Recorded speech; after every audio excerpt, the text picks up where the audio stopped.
ที่แรกเลยนะครับที่เราได้สามารถที่จะป้อนเลี้ยงอาหารเจ้าเพนกวินเรานั่นเองครับคนไหนอยากป้อนอาหารเพนกวินสนใจจับจองชุดอาหารก่อนได้นะครับ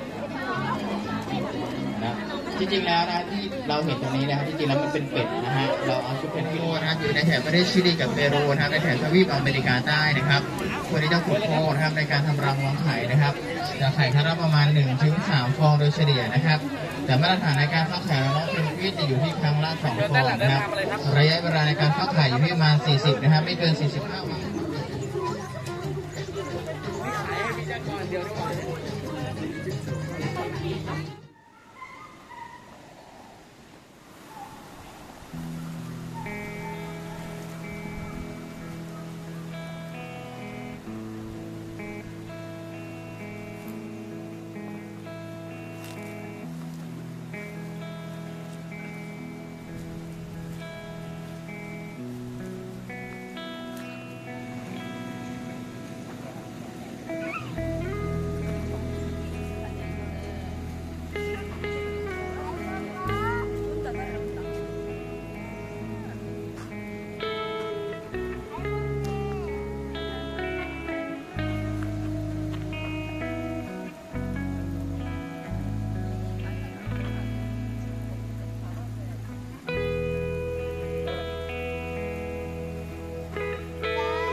они вон туда. Ну вот, подошел, Жора, туда, туда же идем.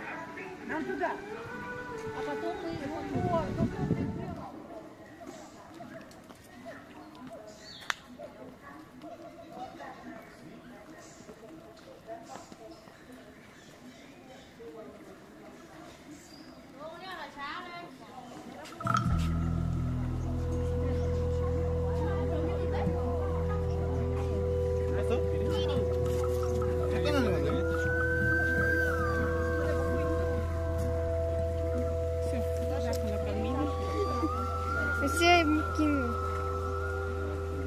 Все, я психанула.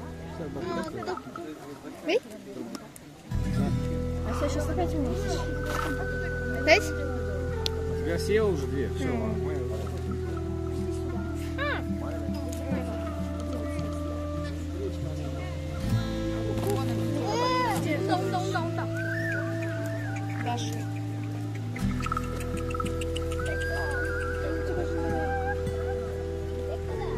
Не могу дотягиваюсь.